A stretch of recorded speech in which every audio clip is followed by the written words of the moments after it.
Hello, everybody, and welcome. My name is Cass Harris, and I'm so happy to welcome you to tonight's event, which is being hosted by the Nova Scotia Environmental Network and the New Brunswick Environmental Network.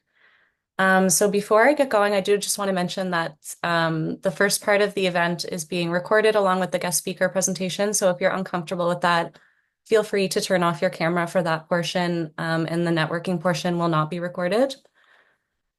I also want to acknowledge that we are gathering virtually from various locations, including Nova Scotia, New Brunswick, which are the traditional unceded territories of the Mi'kmaq and Maliseet people. We honor their stewardship of the land and the waters that we rely on. So I just wanted to take a moment to reflect on that and think about it before we start with tonight's event. The event will be presented in English, but we do have interpretation available. So to access the interpretation, you can simply click on the interpretation button at the bottom of your screen. If you're not seeing it at the bottom of the screen, it might be under the More option, and you can select English to hear the event in English or French to hear it in French. A quick look at tonight's agenda.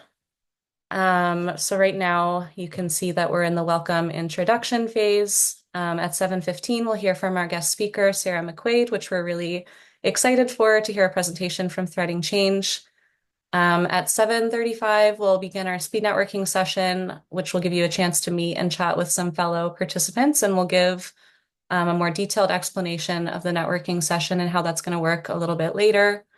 And then we'll aim to wrap up by about 20 after 8 with some closing remarks and feedback.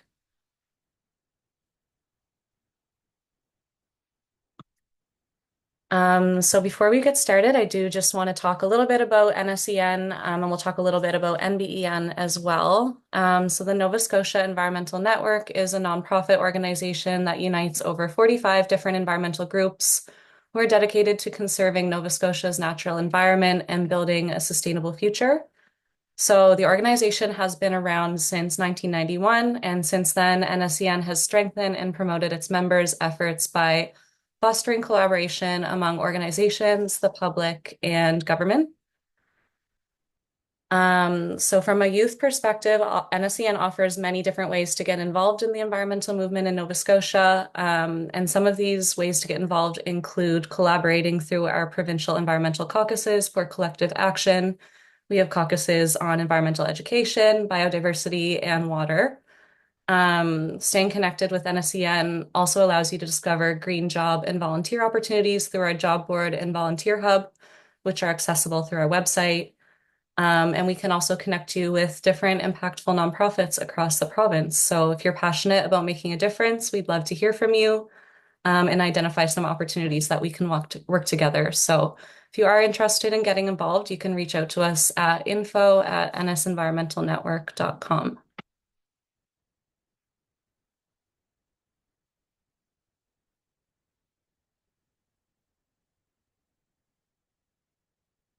And I'll pass it over to you for a second, Jordan, to talk about NBEN.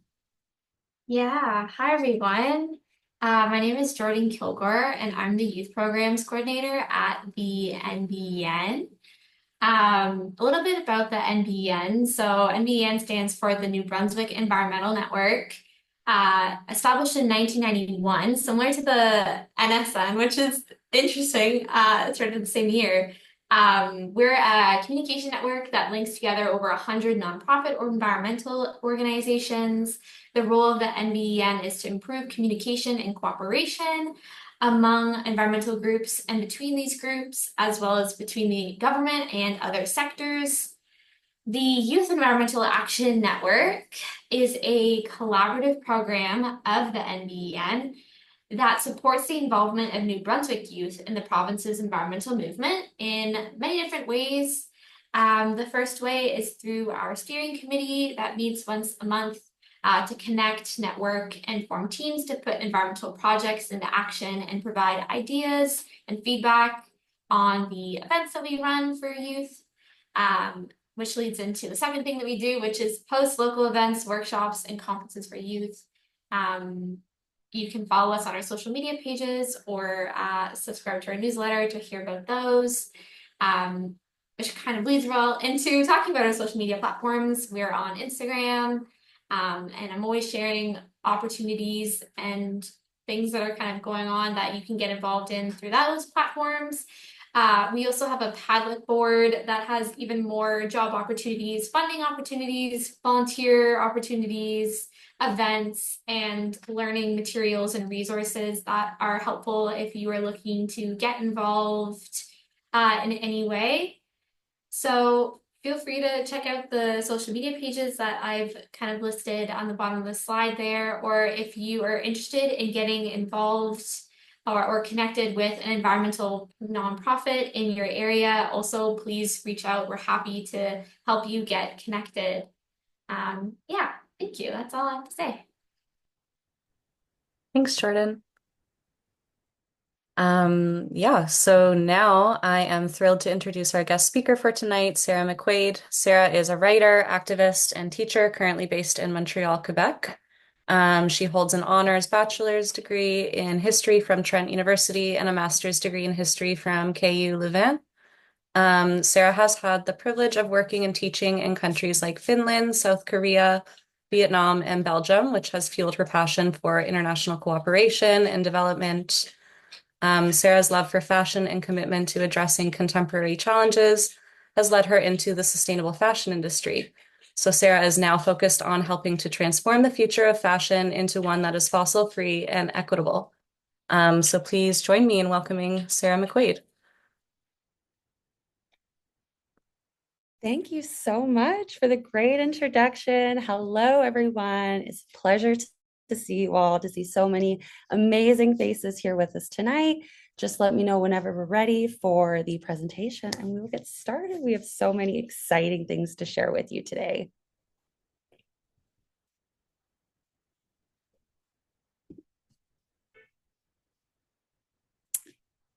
Amazing. So, alors, on va commencer maintenant. Alors, as you know, my name is Sara, and it is a pleasure to be speaking with all of you today. I am the proud creative content manager of Starting Change, and I am joining you today from Chicote, so-called Montreal. So our aim today is to introduce to you to TC's incredible work and initiatives in Canada and globally, and some opportunities to partner with us. So as a youth-led and justice-oriented organization, Threading Change strives to address the systemic injustices and inequalities that persist in the global fashion industry. Our diverse programming bridges the intersections of the circular and green economy through education, innovation, and consultation. As a youth-led organization, we commit to centering underrepresented perspectives and voices while upholding intersectionality and meaningful collaboration. So Threading Change was born after our founder and executive director, Sophia Yang, who's in the middle of the amazing photo here for you, attended the United Nations Climate Negotiations COP25 in Madrid, Spain, which was co-hosted with the Chilean government. And Sophia noticed that there was a severe lack of representation from the global south on the fashion world stage, with no mention of garment workers, youth, nor the human dimensions of fashion. So Sophia set out to create an organization that would center justice, circularity, and intersectionality and equity led by youth for everyone. The idea for Threading Change was born in May of 2020. And I want you to all see the power in this message, that idea that you may have may seem small, but it can ignite something vast and powerful. So next slide, please. So why fashion? So take a moment to consider and think about your clothing. When was the last time that you went shopping for something new? Did you need that product, or was it an impulse buy? And then take another second to reflect on that product. When was the last time that you wore it? And how often did you wear it? The world is experiencing a textile waste crisis.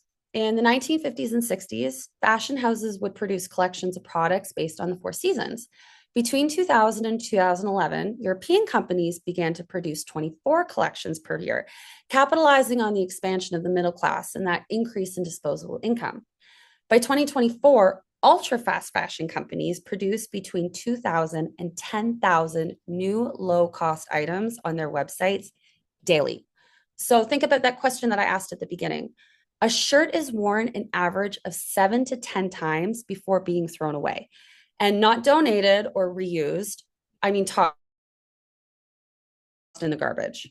So in Canada, textile waste accounts for 1/5 of plastic waste because clothing is often made with synthetic textiles like polyester.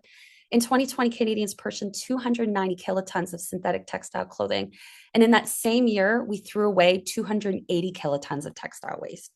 The global north is consuming and throwing away clothes so fast, we have no space for the waste, and we have to export huge number of products to the global south.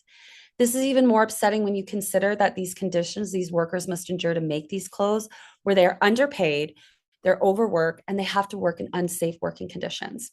Certain regions on the planet are becoming inhabitable and contaminated due to the staggering accumulation of clothing waste. In Chile's Atacama Desert, an average of 59,000 tons of disposed clothing is imported with the intent to be sold, but large majority just ends up discarded in the desert. Similar in Accra, Ghana, 20 million items of Western clothing are imported every week, where 40% is discarded, ending up in the desert, the sewers, and the oceans. So the planet lacks sufficient space to accommodate mass production and disposal. So Threading Change's ethos is moving youth from being clothing consumers to being clothing change makers. A common misconception among youth is that we're merely consumers wanting to consume trends, and don't care about sustainability and ethics of our clothing. But we have seen time and time again in the last couple of years why this isn't true. So next slide, please. So as a youth-led and justice-oriented organization, Threading Change strives to address the systemic injustices and inequalities that persist in this global fashion industry. Our diverse programming bridges the intersections of the circular and green economy through education, innovation, and consultation. As a youth-led organization, we can commit to centering underrepresented perspectives and voices while upholding intersectionality and meaningful collaboration. We equip youth with the knowledge, capacity, and resources to be fashion change makers, championing climate, gender, racial, and labor justice in the industry and supply chain through their clothing choices, careers, knowledge sharing, and elevating global policy work. We believe in the 6 Fs, which is a feminist, fossil fuel-free fashion future that supports a circular economy. And something just important to note is I get comments saying, why are you trying to end the fashion industry? It's never going away. And they're right about one thing. It's not. What we want to do is promote a model that's equitable, fair, and circular. So rather than having this mindset of wearing once and tossing an outfit, we want to promote clothing that can be recycled and made by those who earned a fair living wage in safe working conditions. So next slide, please. So Threading Change operates with an all-hands-on-deck model by collaborating with innovative and ethical brands and organizations like Oxfam, the Fair Labor Association, Remake, FES, or Fashion Revolution. We strive to facilitate connections with networking opportunities and global exposure. Therefore, we can advance sustainable development and workers' rights within the fashion industry. So next slide, please. Amazing. Through activities like clothing swaps, repair cafes, panel discussions like our textile transformation talks, education workshops, and school demonstrations, our initiatives cultivate a vibrant sense of community, offering a welcoming space for Canadian youth, such as yourselves, to connect and empower them with the tools and insights to make mindful choices. Our most impactful events to date were Threading Change's inaugural Fair Fashion Festivals, which we had in Vancouver, in Toronto, and Halifax. And we have our upcoming Nairobi edition on October 26th. So next slide, please. Okay, now let's get into the fun stuff, which is the amazing work we are doing and projects that we need lots of help with. Our aim is to make fashion advocacy accessible across all various disciplines. So the first one, the Fair Fashion Festival, aka FFF, aims to equip audiences with the necessary tools and resources to adopt sustainable lifestyles, working towards that conscious, ethical, and fossil fuel-free fashion future. This unique event features a clothing swap, a mending workshop, panel discussions, policy and advocacy workshops, along with several local sustainable vendors and organizations from the climate and fashion space. So the event highlight is our Museum of Changemakers, which is a space to promote organizations and brands working to take action against climate change. What makes these events amazing is their ability to bring climate organizations together, and all organizations. I had the pleasure of planning the Fair Fashion Festival in Halifax in September of 2024. We welcomed over 250 participants, and we had over 10 organizations from various disciplines join us, including the Nova Scotia Environmental Network, who welcomed me here today, also the Back to the Sea Society, Oxfam Canada, Fusion Halifax, and more. I had a few organizations who were surprised when we invited them, and they said, "Oh, but we don't work in fashion. Why should we attend?" And we make it clear, and it's true, that the fashion industry is one that links us all. We all wear clothes, and we all feel the effects of this industry's polluting habits. So this is a space where we can all find solutions together and explore some new ways of thinking. So FFF is a great way to get involved in the sustainable space. You can either join an existing project as a volunteer and help with the workshops, the panels, the swap, or you can attend on behalf of an organization and work their networking booth. It's a fantastic way to make some great connections. Thanks to FFF, I am here speaking with you all, and I am so grateful for this opportunity, truly. We have recently put together a document on how to throw an FFF in your city. So if you love sustainability, event planning, gathering people together, this is an amazing opportunity to do so. However, it is one of the largest projects we have and requires at least 3 months of planning. So it's not a light undertaking, but if you do decide this is the project for you, do not hesitate to reach out to me and I will gladly walk you through the process. Another program we have is the Clothing Changemakers. So this is a program we ran from August 1st to August 15th, and participants earn points by attending events and completing tasks across 3 categories. Of course, education, innovation, legislation. So for example, if you attended a clothing swap or a textile talk, you could win 10 points. And all of the change makers competed with other change makers on a leaderboard that we updated bi-weekly. So we really kept that excitement and that competition alive. And the program had over 100 participants from 16 countries. And it has closed for this year. But if you are interested in participating in the future, please send us a DM on Instagram so we know what kind of programs to keep in rotation. We also have our equity-based fashion education. So we offer various educational programs like workshops and panel talks. We love hosting youth ideation jams, which are a series of brainstorming sessions for youth where we ask them, what would you like to see in your local fashion industry? And we really set out to amplify youth perspectives and bring all of their ideas into project that Giant Change takes on. If you want to be a host or be part of a talk, please reach out. Amazing opportunity. Okay, and we also have the Global Innovation Story Map, which is a research and visualization project where we feature the stories and best practices of sustainable and ethical fashion brands and organizations from around the world. So think of this as your new interactive tool to use as a guide when you're trying to find sustainable brands to buy from or an ethical fashion organization to support.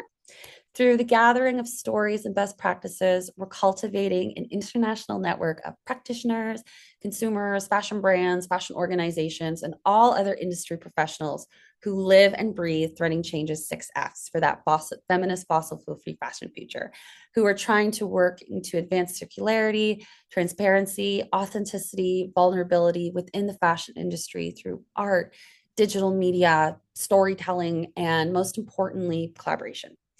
So we are looking for volunteers who want to help us find brands and organizations could be part of the GISM. This is a great opportunity to work on your business development and skills. So as always, if you're interested, please send us a DM or an email if you want to join. Okay. And oh, sorry, Cass, if you could please go to the next slide. Thank you. Okay.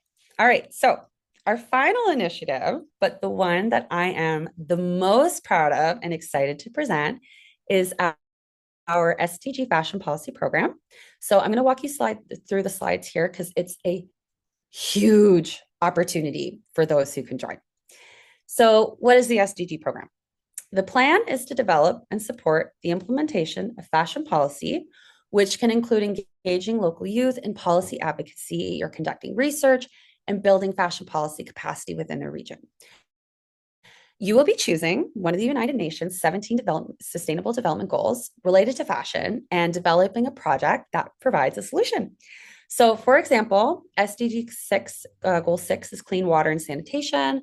So the question would be, how can we minimize the fashion industry's water pollution rate? Because at the present time, fashion industry accounts for 10% of the world's water pollution through dye, runoff, and waste. So the benefits for you, partnerships will provide mentorship, networking opportunities, resources to support the ambassadors' research and advocacy efforts. What is the end goal? The SDG related policy project will have support from industry mentors to legislators. The rollout of the refined SDGX fashion strategies will ensure that systemic change is being enacted, but globally. And the program will culminate with our youth delegation participation at COP30 in Brazil to advocate for global legislative actives on textile waste, workers' rights, sustainable fashion.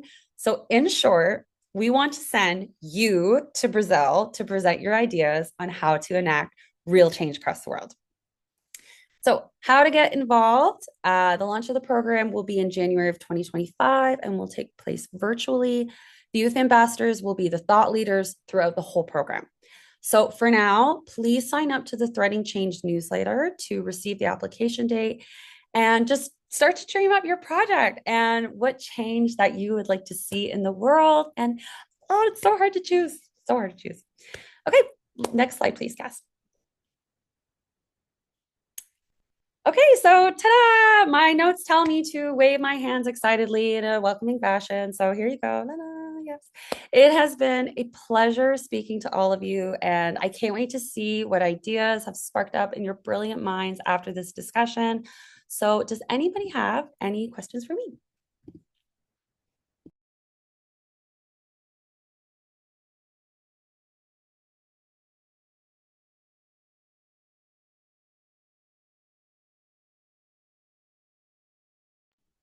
You can save them all for the networking portion. That's okay too. I think got a quick question. Yeah, go ahead, Calvin. Hi. Nice to see you, Sarah. I was wondering how globalized and like centralized is the fashion industry? Because like in other sectors, a lot of the times I'm hearing is it's really hard to track down your supply chains. So how's that like in the fashion industry? Can we like concentrate to a few is factories the correct term that produce the majority of the clothing, or yeah, how complicated and um spiderweb like is the supply chain for fashion? That's a fabulous question. And thank you so much, so much for joining us today. Spiderweb does not even begin to dictate how complicated the fashion industry is. It's something that is really hard to track down as well, because it's kind of what the fashion industry wants. They don't want to be transparent. They don't want to be held accountable for things, because when you can act without transparency, this is where you can do things like cut costs, and no one's going to be able to hold you accountable for it. It's a lot easier to track certain towns rather than certain factories, because what tends to happen is they'll tend to say localize certain factories in certain regions of countries, because it's easier than for producers to get products into, say, one area. So, but if you want to say concentrate on like a certain region for your project, I would definitely encourage that, because like even the majority, for example, there's one city in India, and the name is escaping me right now, and it produces about 60% of the world's cotton t-shirts. So I'd say region over factory, or sorry, over like certain factories, but then you'll be able to track, say a little bit better. I hope that answered your question. Very much. Thank you. We also have a question from Annie. Hi everyone. I'm sorry, I'm not feeling too well. Sorry if you can hear me well, but I kind of joined a bit late. I didn't get much of the information from the beginning, but I want to really read about what exactly the project is about. And I have an ample interest in textiles waste. I had a bachelor's in textiles, kind of. I did a lot of crafts, bits and pieces of integrated art, but I majored in textiles. So I really wanted to continue that, but I switched my career. But I really want to like volunteer and kind of do something with textiles in my free time. So I would like to really know about what exactly the project is about and if there are materials that could be sent to me or sent to any of us that joined today's Zoom meeting. And also, I wanted to know for the participants, can you be more than two, or is it just a solo person? I didn't get that aspect of who can apply and which people can stand for that particular application. So if you can elaborate on that a bit, that would be great. But yeah, I'm glad I'm here. I just registered on the whim, but I almost forgot I had a meeting, but I'm glad I joined. So thank you so much. Of course. Thank you so much for joining us, Annie, especially if you're feeling a little bit under the weather too. I really appreciate you making the time when you're feeling like this to come join us. I'm so proud of your work, especially coming from the textile industry into this kind of sustainable space is amazing. If you would like, what I would like to do is actually pass your question to my fantastic colleague, Isabel, who is here with us today, who is going to be spearheading the SGD program. So, and who is also a textile expert. Yes, so Isabel, if she could give a quick wave, she can, I think, answer some of your questions better. Yeah, I would also can give you my email address and we can have like a further discussion about the SCG program. But basically, the SCG program is going to be a very comprehensive program that is addressing the Sustainable Development Goals and looking at how fashion and the SCGs are very interconnected. And we do this because as we see more policy coming out of the EU and also the States, we want to ensure that the policy is making their way globally because as we discussed earlier, the supply chain is very web-like or whatnot, and it does reach different areas around the world, and it does not necessarily concentrate itself in just one area. So the SCG program is really there to get different global communities involved in fashion policy, not just in the EU and not just in the States, and also really get to the root of a lot of these fashion issues because a lot of them do have very systemic roots within our society. So it's a program that is inviting youth to connect to an SDG, create a solution that has this policy component to it, not necessarily that you're going to be enacting a piece of legislation, because we don't all have that experience of being lawmakers and legislators, but you're going to be helping with the implementation of a policy related program. And through this program, it's over 4 years and it's going to have different phases involved. Our first phase has to do with research and youth consultation.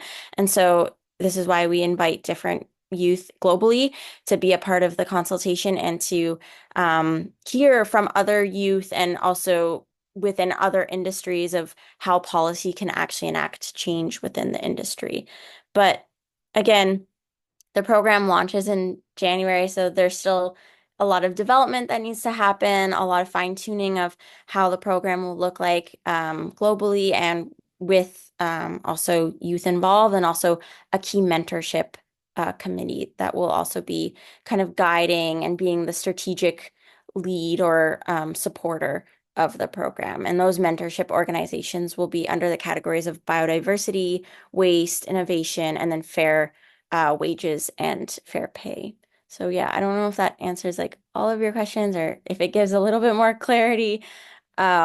Again, I can provide my email in the chat and then we can always discuss it further if there's something that you really want to explore through this program and you're interested in it. We can be sure to get information out when it actually launches. Great. Thank you so much. I'll definitely reach out and we can take it from there. Thanks. Thanks. We've got another question from Kira.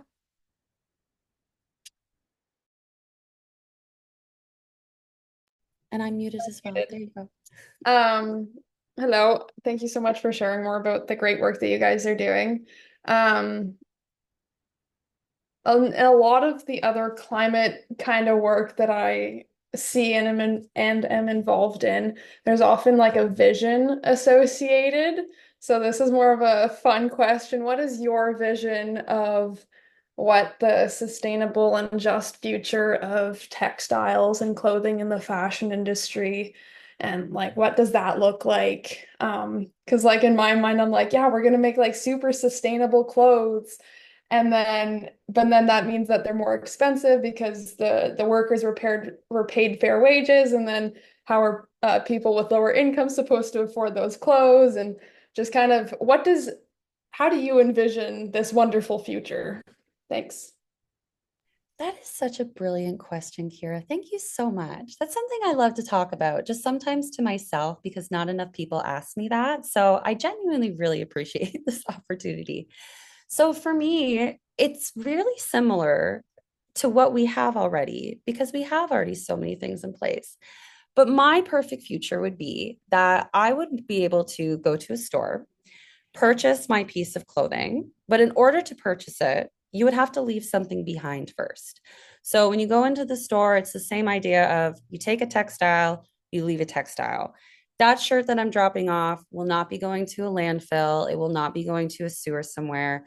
It'll be repurposed, reused to make something else. When I go into that store, when I'm looking at the label, a company that I really like to use the example of is Lush Products, where if you look at any kind of Lush product, you have a photo of the person who made the product for you. It'll tell you when it was made, exactly how it was made. So I want transparency in my clothing. I want to know, even though I might be paying more for that, I know that that person was paid fairly. I know that they were working somewhere safely. And as far as affordability goes, it's incredible how it doesn't need to be a lot more expensive, especially if we bring the textile industries back to local countries, sort of repealing back some of what NAFTA has done before to kind of prevent a lot of this trade. It would become more affordable because we would all sort of be working towards it. I believe clothing has stories, and I want to know exactly who had that piece of clothing before me or who made it, and really connecting us back to our clothes, because I think that's something we've lost a lot of in this fast fashion world, because there's no sense of self that are attached to the clothes anymore. You're buying a trend, you're buying a moment, where I want to go back to buying something that actually has something attached to it, something meaningful. I have a coworker who told a beautiful story about how back when her grandparents were growing up in India, to get a new piece of clothing was something really exciting. It wasn't you just pop into the store and buy something. It was something you looked forward to. Like you're so much more dedicated to your clothes because you have that deeper story and attachment to it. So I hope that answered your question, but that's what I see. That's the future that I would like to see personally. Amazing. That sounds lovely. Thank you for sharing.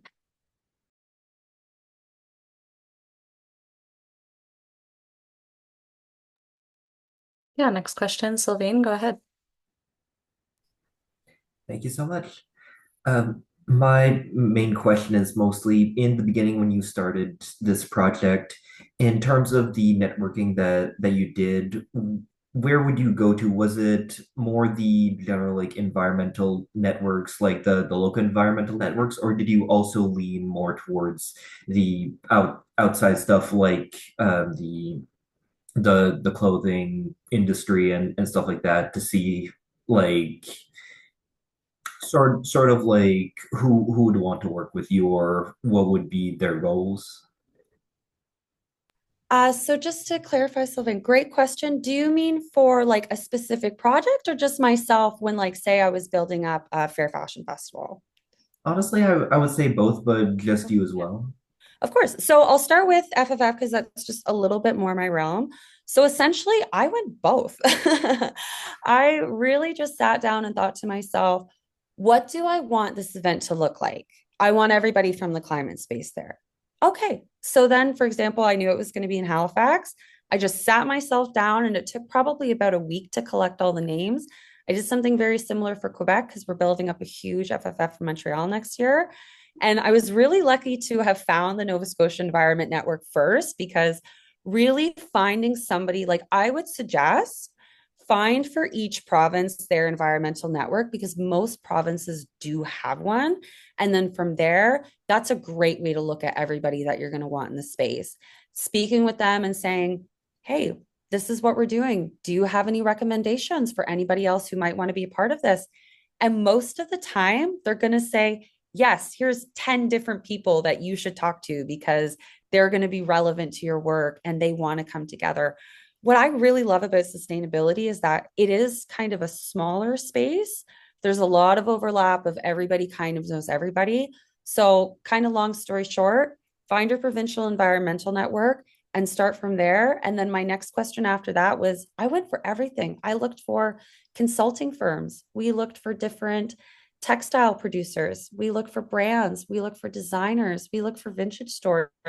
We looked like literally anybody. At one point, I was just Googling like Halifax Sustainable Think Tank Festival, any kind of idea, any word that came into my head that had to do with sustainability, we invited them. Because, like I said, think big, go outside the box, always be bold and go. Because most of the time, people might say no, not believe in you, but then you can convince them. That's where the work will start. But I encourage you, yes, just get out there, keep networking. Events like this are great.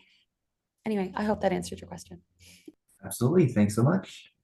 I think I have a tip too for you as well. I know Divert Nova Scotia was having this pop-up sale for upcycling textiles, and I followed up on that, but it didn't get back to me. I didn't know if it still worked out or it did not. But I think that's also a great organization into waste management, and they are also looking into textiles upcycling. Absolutely. Divert's fantastic. They unfortunately, we were in touch with them, and just because of staffing and capacity issues, they were not able to come to that year's edition. But yes, Divert is an amazing, amazing resource for that. The work they're doing in connection with the Halifax, incredible. So 100% support. Thank you so much for bringing them up, Annie. Truly great organization. Great. Thanks, everybody. That was a great discussion. Are there any final questions before we move on to the one-on-one networking portion? If not, I will pass it over to Jordan to explain how this is going to work. Yeah, thank you, Cass, and thank you again, Sarah, for such a great presentation and for sharing all that information with us. We really appreciate you coming.